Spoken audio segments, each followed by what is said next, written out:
ની 150મી જન્મ જયંતિ નિમિત્તે આવું સુંદર મજાનું દેશના પરમ શ્રદ્ધેય પ્રધાનમંત્રી નરેન્દ્રભાઈ મોદી સાહેબે ઉજવણી કરવાનું નક્કી એટલા માટે કર્યું છે એ આઝાદીના 75 વર્ષ પછી દેશની અંદર અનેક રાષ્ટ્રીય મહાનુભાવોની પ્રતિભાને લોકો સમક્ષ મૂકવી સમજી શકાય છે કે આપ સૌ ઉંમરવાળા માણસો હશો એને સરદાર વિશે ઘણું બધું જોયું હશે સાંભળ્યું હશે અને ગઈકાલે સરસ મજાનો જે ભગવાન બિરસા મુંડાનો કાર્યક્રમ હતો એ આપણાથી અવગત નહોતા આપણે એનાથી અવગત નહોતા એમ દેશની અનેક મહાન વ્યક્તિઓના જીવન ચરિત્રોને આવનારી પેઢી માટે મૂકવા માટેનો એક સુંદર મજાનો પ્રયાસ દેશના સર્વપ્રથમ શ્રદ્ધેય પ્રધાનમંત્રી નરેન્દ્રભાઈ કરી રહ્યા છે એના એક ભાગરૂપે 562 રજવાડાઓને એક કરવાનું સૌભાગ્ય જોને કોઈએ પ્રાપ્ત કર્યું હોય તો સરદાર પટેલે કર્યું છે ત્યારે ગામડાઓની અંદરમાં એક વન બને અને એ વનનું નિર્માણ ગામના સૌ સહયોગી સાથે રહી અને દિન પ્રતિદિન રોજે રોજ એની જાળવણી કરે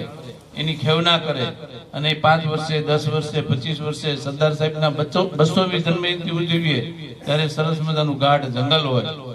એના ત્યારે પણ આપણે સરદારને યાદ કરી શકીએ એટલા માટે દેશની અનેક મહાન વ્યક્તિઓ માટેના આવા કાર્યક્રમો સમગ્ર દેશની અંદર ચાલી રહ્યા છે એના ભાગરૂપે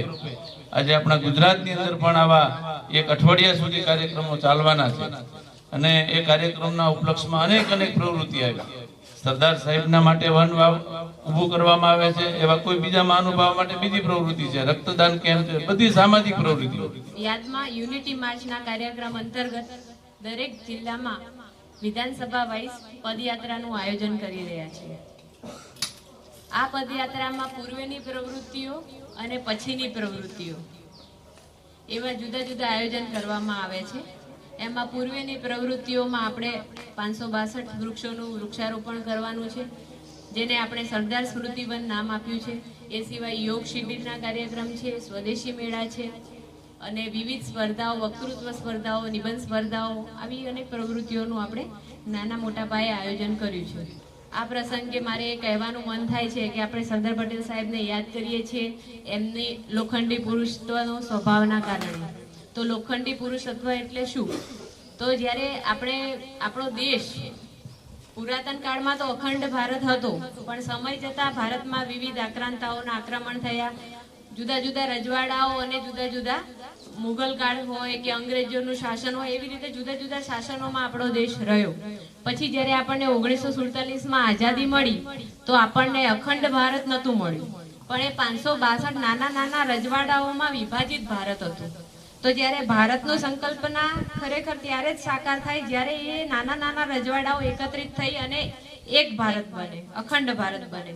ત્યારે આપણા સરદાર પટેલ સાહેબે સમગ્ર ભારતમાં ફરી અને એક મુહિમ એક પોતાની રાજનીતિ અને કૂટનીતિ અને પોતાની રાજકીય સૂઝબૂઝના કારણે બધા રજવાડાઓને એકત્રિત કરવાની જે મુહિમ ચલાવી હતી જેના કારણે આપણો એક ભારતનું સ્વપ્ન સાકાર થયું અને એની સ્મૃતિમાં અત્યારે આપણે જે 562નું વૃક્ષારોપણ કરી રહ્યા છીએ હવે આપણને એમ થાય કે તો વૃક્ષારોપણ જ કેમ તો આપણે જોઈએ છીએ કે ગ્લોબલ વોર્મિંગ ક્લાઇમેટ ચેન્જના કારણે વરસાદમાં ને એમાં અનિયમિતતા થઈ છે ઋતુઓમાં અનિયમિતતા થઈ છે તો જેમ જેમ આપણે પર્યાવરણનું જતન કરીશું તો એના કારણે આપણા દેશને આપણા ભવિષ્યના જે પેઢી છે એને પણ ફાયદો થશે એટલે આપણે વૃક્ષારોપણ કરીએ વધુમાં આપણા બંધારણમાં પણ આપણી મૂળભૂત ફરજો પૈકીનો એક ભાગ છે કે આપણે પર્યાવરણનું જતન કરીશું એટલે વૃક્ષારોપણની ભાવનાથી આપણી અને આવનારી જે પેઢી છે એમાં પણ પર્યાવરણના જતનનો એક ભાવ પેદા થાય અને આપણે બધા સાથે મળી અને આવી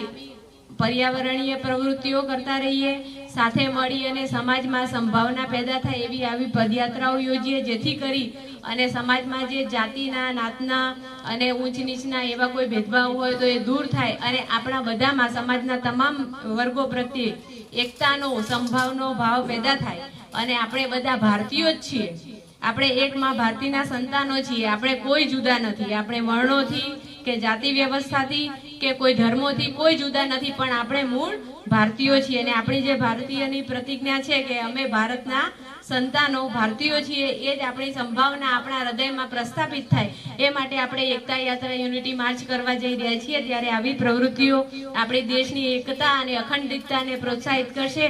એ ભાવના સાથે હું વીર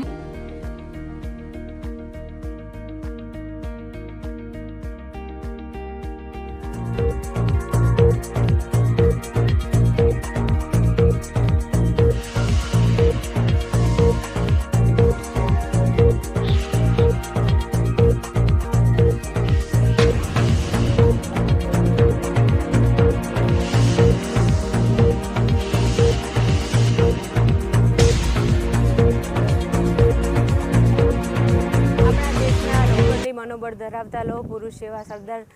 વલ્લભભાઈ પટેલની 150મી જન્મજયંતિના ભાગરૂપે રાજ્ય સરકાર દ્વારા પદયાત્રાનું આયોજન કરવામાં આવ્યું છે। તો આ યુનિટી માર્ચ અંતર્ગત જે આયોજન કરવામાં આવતી પદયાત્રા જિલ્લાની દરેક વિધાનસભા મતદાર વિસ્તારમાં એસેમ્બલી વાઇઝ કરવામાં આવનાર છે। એમાં 106 વિધાનસભા મતદાર વિભાગમાં પ્રહલાદગઢ ખાતે વિવિધ પ્રવૃત્તિઓનું આયોજન કર્યું છે, જેમાં પદયાત્રા પૂર્વેની પ્રવૃત્તિઓમાં આપણે 562 વૃક્ષોનું વૃક્ષારોપણ કરી અને સરદાર સ્મૃતિ વનનું અહીં પ્રહલાદગઢ ખાતે એક આયોજન કરવામાં આવ્યું છે, જેમાં વિવિધ પદાધિકારી અને ગામ લોકો અને મોટી સંખ્યામાં પદાધિકારીઓ ઉપસ્થિત રહ્યા છે।